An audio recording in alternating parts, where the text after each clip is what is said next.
Ladies and gentlemen, Mr. Leonard Cohen.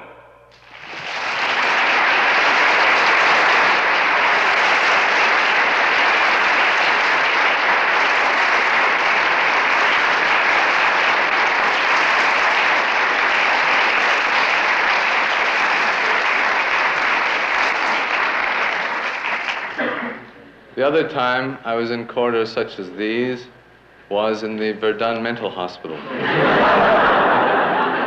Montreal. I was visiting a friend. He was on a top floor, and I asked him, for he was still lucid, where can I get a coffee? He said, downstairs. That was one of those famous last words. I commenced the descent of similar stone corridors, and I found myself in a kind of arena, which was surrounded by closed doors. It had been a hot afternoon, and I had removed my jacket, as I am wont to do.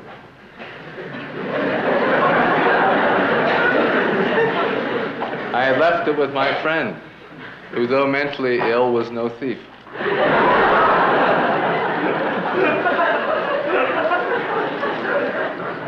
I suspect he wasn't even mentally ill.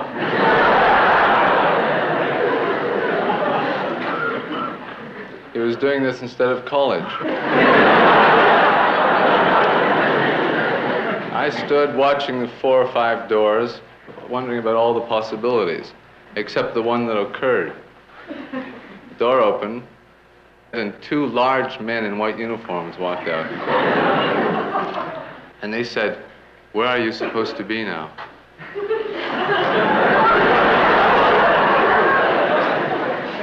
I said, "In the cafeteria." They nodded to each other. I said, "Where are you supposed to be now?" "In the cafeteria."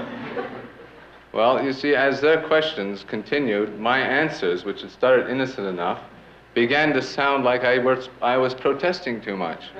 In fact, after being interrogated 3 or 4 more times, I was shouting, pushing them aside, causing them to run after me down the corridor. It was only when a guard identified me that I was able to go back to my friend, who had eaten my jacket.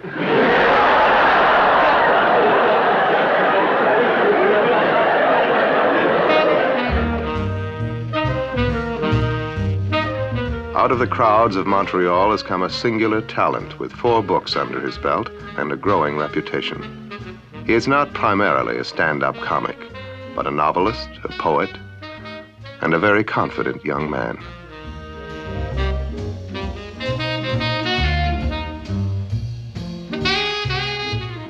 In my journey, I know I am somewhere beyond the traveling pack of poets. I will remain here until I am sure what I am leaving. During the day I laugh, and during the night I sleep. My favorite cooks prepare my meals, my body cleans and repairs itself, and all my work goes well. Cohen gets around. He lives in Greece and comes to Canada once or twice a year to renew, as he says, his neurotic affiliations. He picks up a prize or pushes a book or travels to public appearances with other poets like Irving Layton.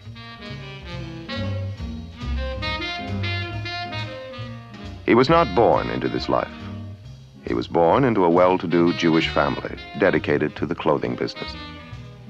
Only a grandfather was a writer. I knew him in the last year or so of his life. He lived at our house. I had the feeling that he was especially happy that I had become a writer. We were both writing at the time. He was becoming senile. But in his senility, there were great lapses of poetry. For instance, he'd encounter me in the hallway, not recognize me, and then say, "Oh, you're the writer." You know, as if he'd found some guarantee of the extension of his own soul.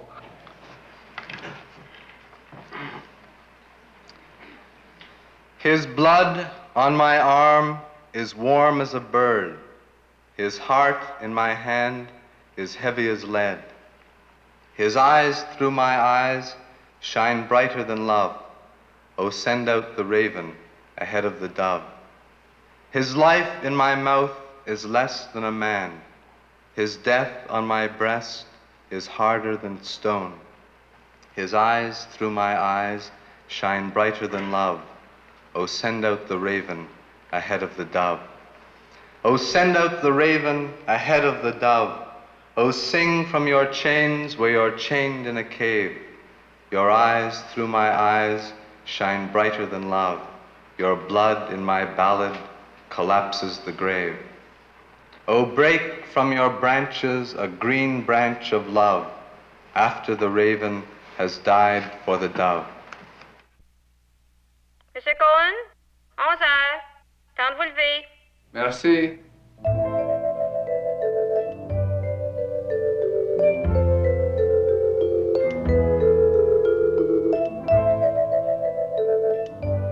When in Montreal, Cohen holds up in a $3 a night hotel room on the Tenderloin. You always have a feeling in a hotel room that you're on the lam. And it's one of the safe moments in the escape. It's that breathing spot. The hotel room is the oasis of the downtown. It's a kind of temple of refuge. It's sanctuary. Sanctuary of a temporary kind, therefore all the more delicious. But whenever I come into a hotel room, and there's a moment after the door is shut, and the lights you haven't turned on illumine a very comfortable, anonymous, subtly hostile environment. And you know that you've found the little place in the grass, and the hounds are going to go by for 3 more hours. You're going to have a drink, light a cigarette, and take a long time shaving.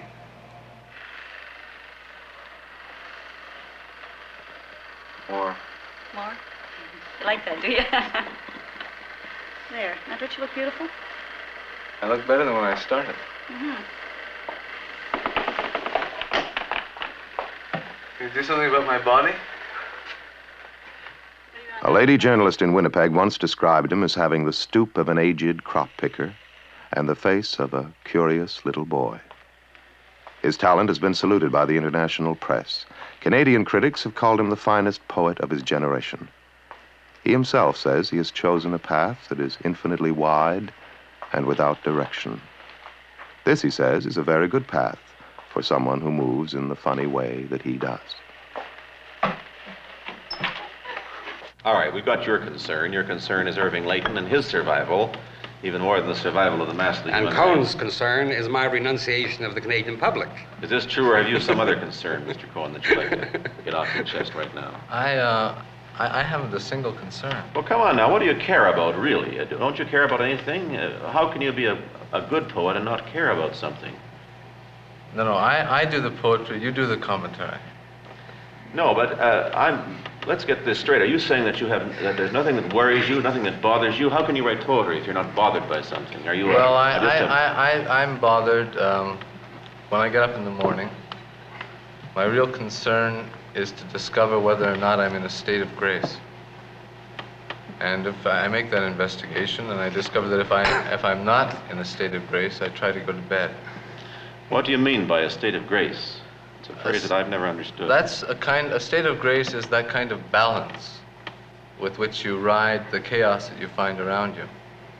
It's not a matter of resolving the chaos, because there's something arrogant and warlike about putting the world in order, but having that kind of, like an escaped ski down over a hill, just going through the contours of the chaos. Oh, you have lost me. What Cohen is trying to do right now is to preserve the self. That's his real concern. I think that is the concern for every poet, to preserve the self in a world that is rapidly steamrolling the selves out of existence and establishing a uniform world. How did you make out with Pierre Berton? Well, he really wanted me to cut my con out. You know, he really implied that, okay, Leonard Cohen, we know the party line. You know, we know what you've got to say. Now really tell us the business about poetry. What's the true story, you know? Is wrestling really fixed? Leonard Cohen Spice box of earth, take 1. Okay, Leonard, we start on the spice box, and any place you come across a dirty word, we have to delete it. Yeah, well, there are no dirty words, ever. Leonard, just try to remember this is a performance. The University of Toronto has bought his manuscripts. His work is put on phonograph records. I'll do something with them. I know they're kind of flat. Spice box of earth, a kite is a victim, page 1. A kite is a victim you are sure of. You love it because it pulls gentle enough to call you master, strong enough to call you fool, because it lives like a desperate trained falcon in the high, sweet air, and you can always haul it down to tame it in your drawer. A kite is a contract of glory that must be made with the sun. So you make friends with the field, the river, and the wind. Then you pray the whole cold night before under the traveling cordless moon to make you worthy and lyric and pure. Cut.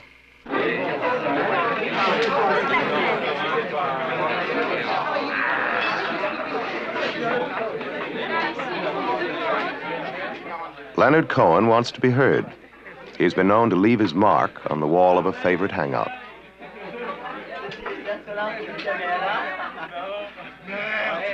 The bistro is like an irresponsible sanctuary. You aren't sure whether the hounds are waiting inside or whether you've just left them.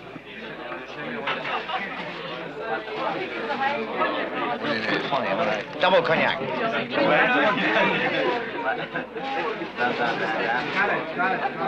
There's a very particular glow that a hostile crowd emits. Now, the crowd that is interested in consuming you in it. But sometimes, on the other hand, it's composed of some sort of fixative that is sprayed on you as soon as you walk in, and you become very, very much yourself, and everybody is very much himself. Hey, Graham, you suffer as much as I do. I'd like to see that. I'm no longer allowed in. I'm no longer... He said to me one night, "You don't want that man in here molesting you."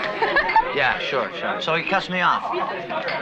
Don't come in here, I'll hit you over the head with a bottle. Last time he called the cops. Yeah. Yeah, but you're not a respectable customer, I The hell I'm not. Quiet, drunk. He's one of the most respectable customers He I've ever doesn't, no, met. he doesn't have a nice white shirt and a business suit or anything. Who the hell does? How many shirts are in here now? Yeah, but this isn't the source. No, it's the bistro. À la bistro. Cohen has been in films since 1937.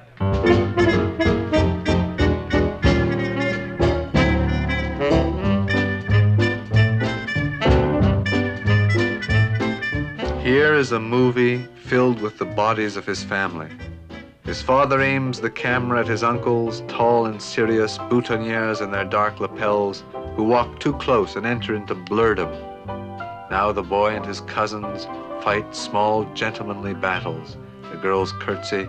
All the children are invited to leap one at a time across the flagstone path. A battalion of wives is squeezed abreast, is decimated by the edge of the screen. His mother is one of the first to go. Much of his early life and much of his writing centers on the Montreal Park where he played as a child.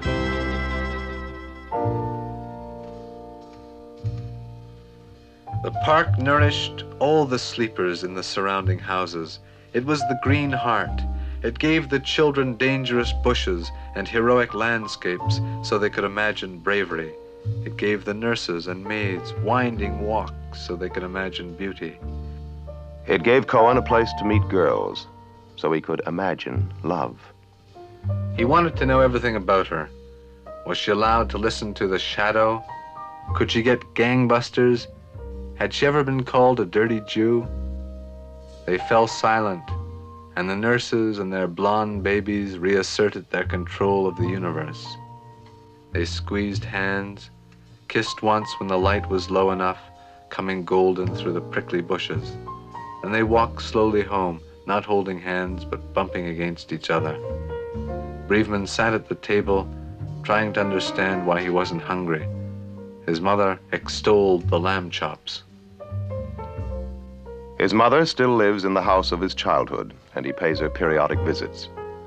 It has been claimed that he lives off his family. he has an inheritance of $750 a year. I am sorry that the rich man must go and his house become a hospital. I loved his wine, his contemptuous servants, his 10-year-old ceremonies. I loved his car, which he wore like a snail shell everywhere, and I loved his wife, the hours she put into her skin, the milk, the lust, the industries that served her complexion.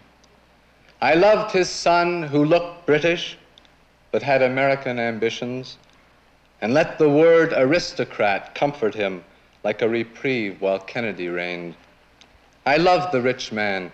I hate to see his season ticket for the opera fall into a pool for opera lovers. Just beyond the green rose the large stone houses of Westmount Avenue. In them, the baseball players were growing their bodies with sleep, resting their voices. He imagined that he could see them dimly through the walls of the upper stories, or rather the sheets they were wrapped in, floating row upon row over the street, like a colony of cocoons in a moonlit tree. The young men of his age, Christian and blonde, dreaming of Jewish sex and bank careers.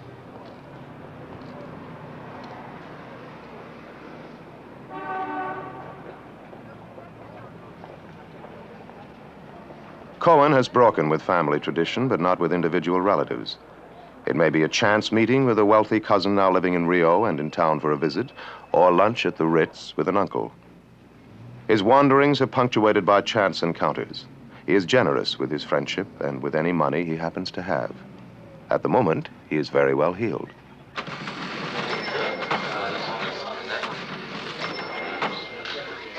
One of his books of poetry was a runaway bestseller. His only novel had an advanced paperback printing of 120,000 copies.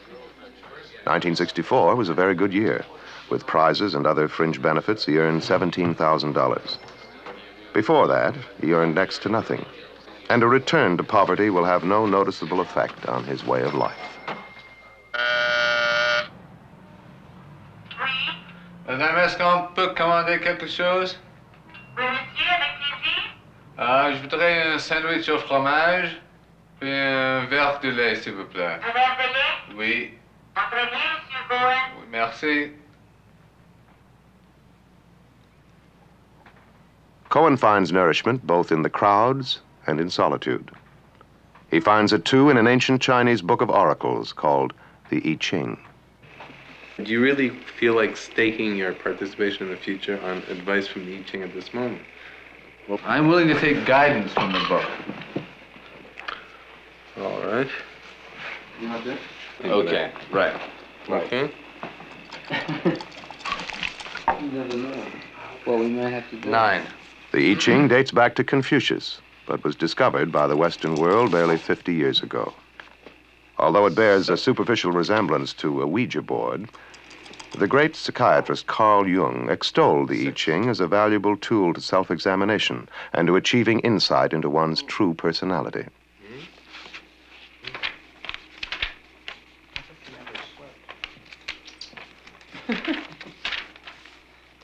Approach means supreme success. Perseverance furthers. When the 8th month comes, there will be misfortune. What month is this? Spring? It's the 11th month, so we're okay. The hexagram as a whole points to a time of joyous, hopeful progress. Spring is approaching.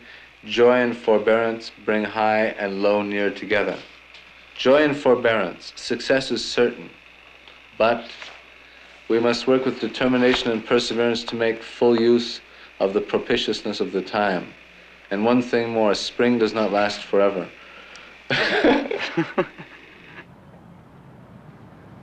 In Greece, Cohen loves and lives with a girl named Mariana. Beneath my hands, your small breasts are the upturned bellies of breathing fallen sparrows. Wherever you move, I hear the sounds of closing wings, of falling wings. I am speechless because you have fallen beside me, because your eyelashes are the spines of tiny, fragile animals. I dread the time when your mouth begins to call me hunter. Mariana waits for Cohen in a white house on the Greek island of Hydra. He moved to Greece in 1961 after a miserable winter in England. One day I was walking down Bank Street. I'd had a tooth out and it was raining and I had a cold. And I saw the Bank of Greece etched in marble. And I went in there and there was a man wearing sunglasses behind the counter. And I thought that was really splendid.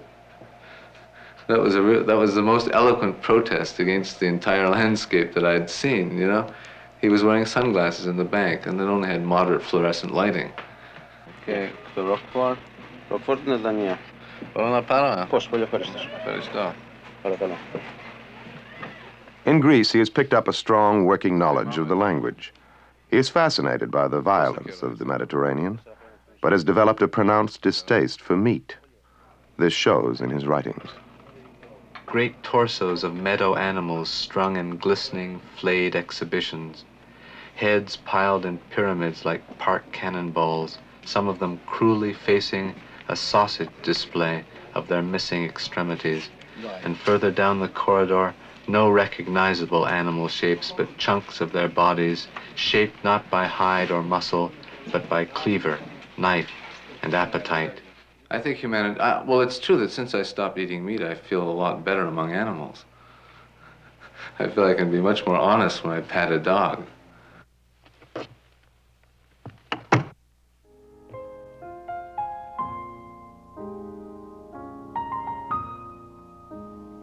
Cohen collects his letters and makes certain he is heavily photographed. He does this simply because he feels he's becoming an important writer, and that such material will someday be of value. And yet he is totally devoid of arrogance and is deeply concerned with the style of his soul. Hold me, hard light, soft light, hold me. Moonlight in your mountains, fold me. Sunlight in your tall waves, scald me. Iron light in your wires, shield me. Death light in your darkness, wield me. In burlap bags, the bankers sow me. In countries far, the merchants sell me. In icy caves, the princes throw me. In golden rooms, the doctors geld me. In battlefields, the hunters rule me. I will starve till prophets find me. I will bleed till angels bind me. Still I sing till churches blind me.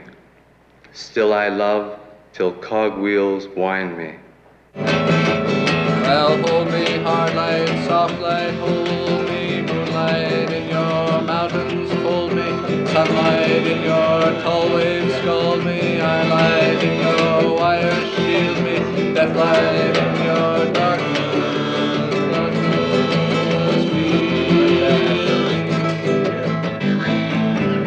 It's yours.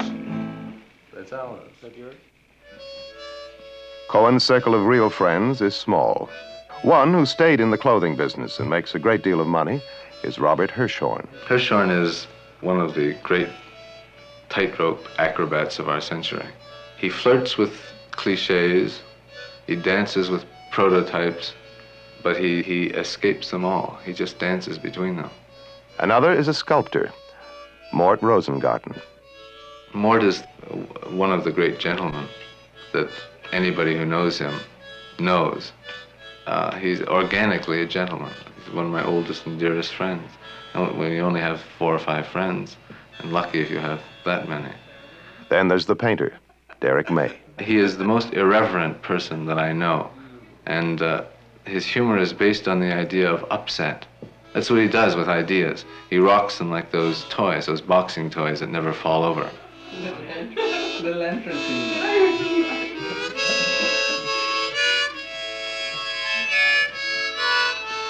You're a very good coffee cutter, though.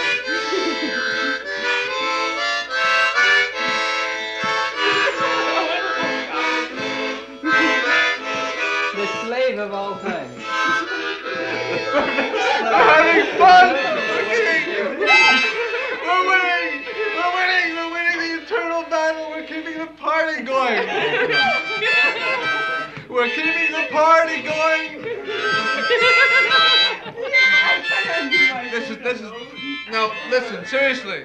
I think most of the women that my friends love are very attractive, sexual people.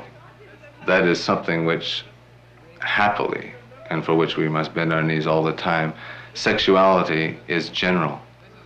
And although only one man may be receiving the favors of a woman, all men in her presence are warmed. That's the great generosity of women and the great generosity of the Creator who worked it out that way, is that there are no unilateral agreements of sexuality. And the world starts moving like clockwork.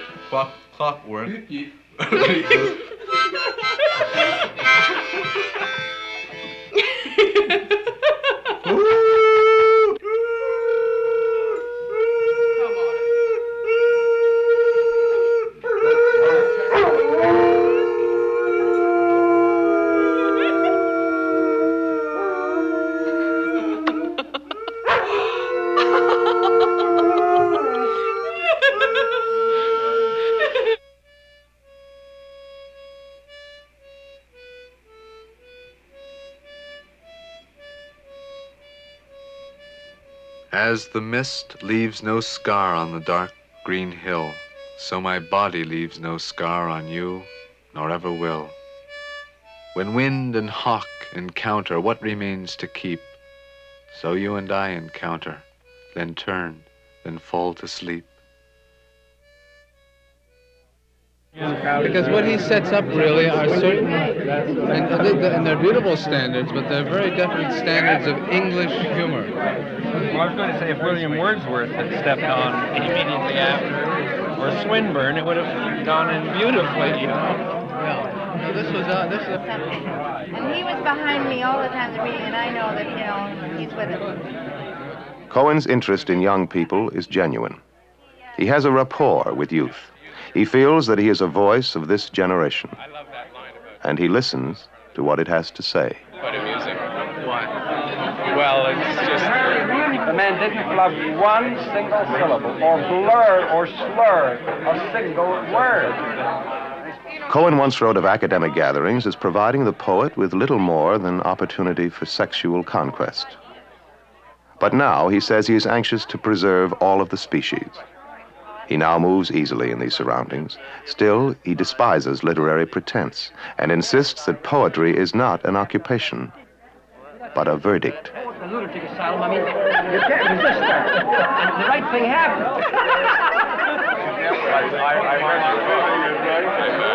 I'm ashamed to say about a year ago, and I don't remember too much about it. He spent 3 years at McGill University as an average art student and one inglorious semester in law. He entered eagerly into the affairs of the student establishment.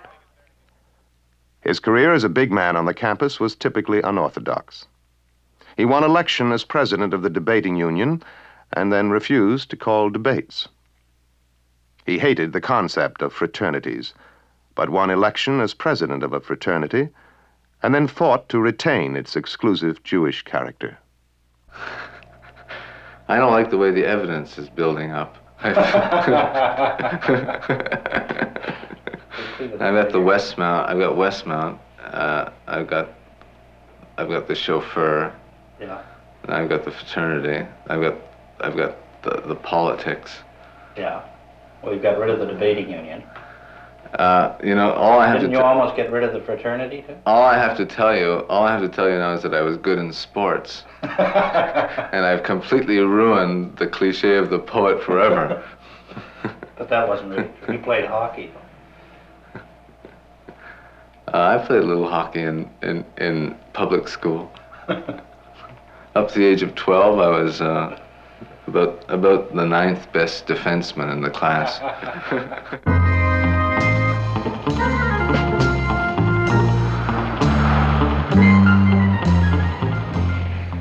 He is a constant wanderer. Little black notebooks are stuffed with pertinent observations. These he mixes with his considerable talent to produce his art. For you, I will be a ghetto Jew and dance and put white stockings on my twisted limbs and poison wells across the town. For you I will be a bankered Jew, and bring to ruin a proud old hunting king, and end his line. For you I will be a Broadway Jew, and cry in theaters for my mother, and sell bargain goods beneath the counter. For you I will be a Dachau Jew, and lie down in lime with twisted limbs and bloated pain no mind can understand. Cohen is not self-consciously cultured. He has not read extensively. He listens largely to pop music. He has, however, a hypersensitivity and an enormous curiosity. I'm very concerned. I was looking at the back. I was looking at the back of True Story this afternoon. And I saw about 20 ads about unwanted hair. The hair was, a lot of people were offering to get rid of hair. They were offering to sandpaper it away, shave it away, pull it out, cut it, dissolve it with cream, electrocute it.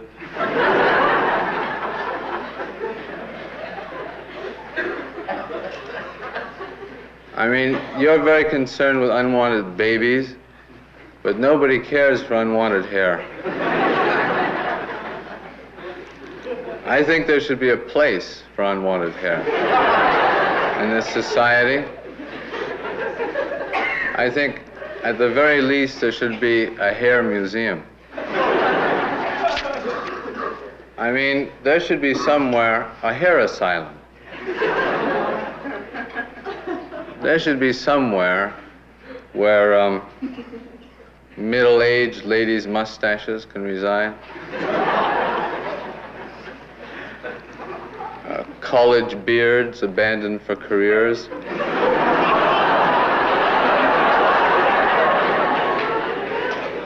I mean, a man should be able to go into one of these hair asylums and, you know, review his whole life.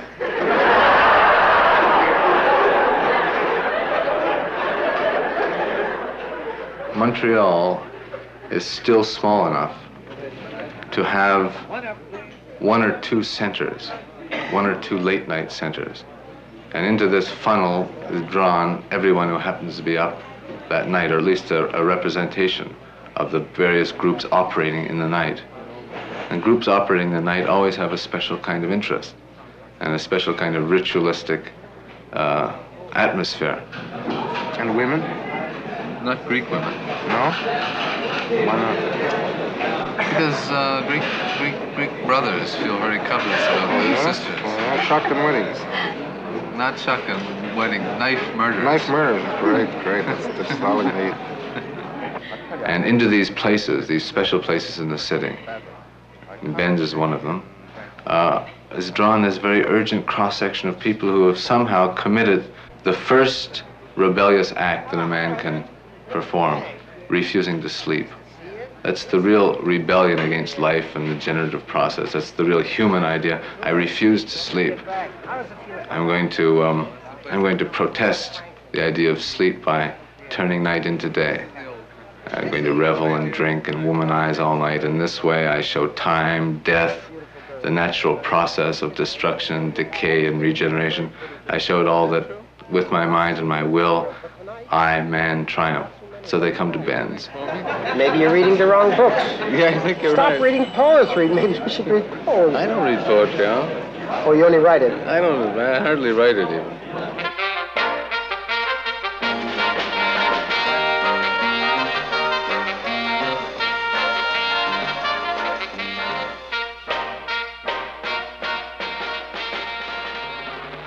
With the popular sounds of the day ringing in his ear, Cohen works his talent very hard. He writes and rewrites for about 5 hours a day. He writes of himself. I am with the hunters, hungry and shrewd, and I am with the hunted, quick and soft and nude. He writes of the night. From a hill I watched the apple blossoms breathe the silver out of the night, like fish eating the spheres of air out of the river.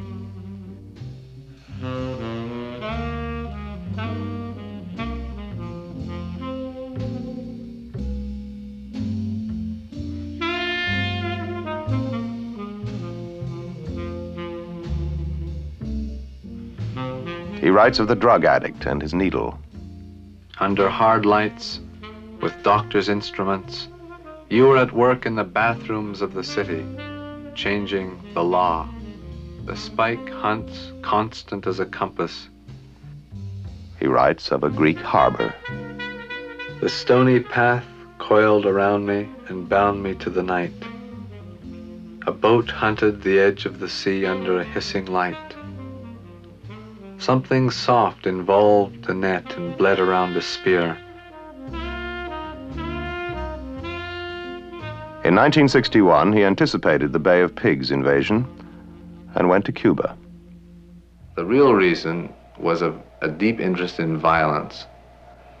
I was very interested in what it really meant for men to carry arms and to kill other men, and how attracted I was exactly to that process. That's getting closer to the truth. The real truth is that I wanted to kill or be killed. And no, I don't want to give the idea, as I've been giving in the past 10 or 15 minutes, that I'm completely obsessed with the idea of danger. But I suppose I am. So it's just as well that I gave the idea away. I was in Havana in 1961 during the Bay of Pigs invasion, fighting on both sides. And I wrote this poem called "The Only Tourist in Havana Turns His Thoughts Homeward."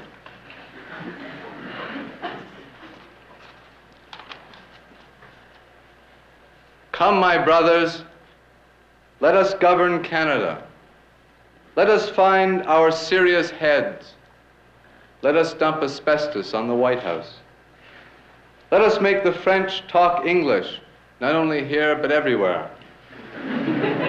Let us torture the Senate individually until they confess. Let us purge the new party. Let us encourage the dark races so they'll be lenient when they take over. Let us make the CBC talk English. Let us all lean in one direction and float down to the coast of Florida. Let us have 2 governor generals at the same time.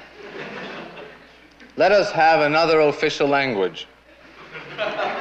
Let us determine what it will be. Let us give a Canada Council Fellowship to the most original suggestion. Let us teach sex in the home to parents.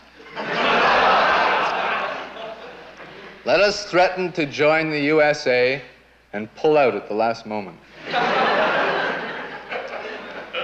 My brothers, come.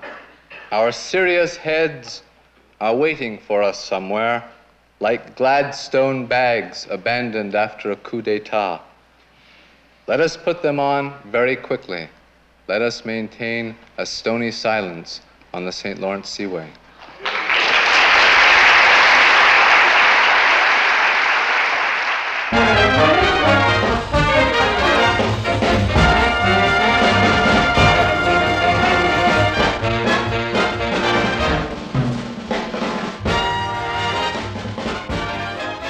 I would like to remind the management that the drinks are watered, and the hat check girl has syphilis, and the band is composed of former SS monsters. However, since it is New Year's Eve and I have lip cancer, I will place my paper hat on my concussion and dance.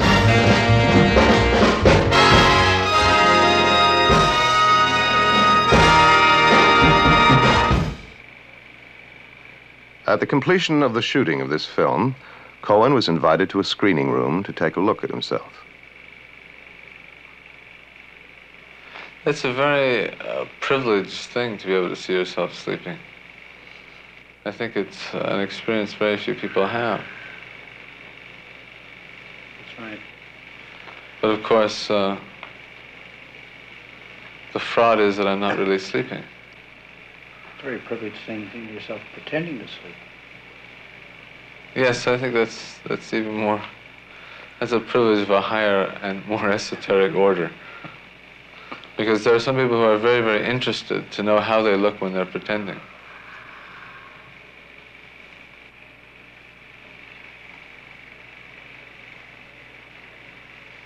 I was always good with my hands.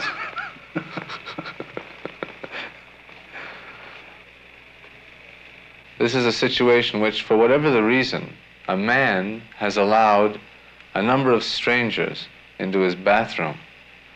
Now, it's true we're making a film about my life, and the film purports to examine my life closely, and the bath is part of my life, but still, regardless of the reason, here, 1964, a man has invited a group of strangers to observe him cleaning his body. But you must find this interesting. I find it very interesting.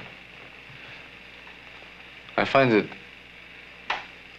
sinister, and of course I find it flattering, because there's a point where every man shares the Aga Khan's delight at selling his bathwater What did we mean to by the that? Faithful. What did you mean by that inscription? Caveat, a message to the audience? Yes, caveat emptor, let the buyer beware. I think that I had to, for a moment, act as a double agent for both the filmmakers and the public. I had to warn the public that it's like that little beep that goes through certain recorded phone messages that you hear on the radio. I thought I would make this little beep and let the man watching me know that this is not entirely devoid of the con. C-O-N. Right. I look much more like a man than I thought. In fact, I think I've had a very mistaken conception about what style of man I was. I think the whole thing is changing now. You mean just looking at this movie? Yeah. I think I'm of a different style than I thought I was. This may affect your whole life. Well, I hope it affects my whole life. And so it is time to go. Back to Greece and the girl and the sun. And always back to the work. For as Leonard Cohen says, there are dreams of glory whispering through the wires of his spine.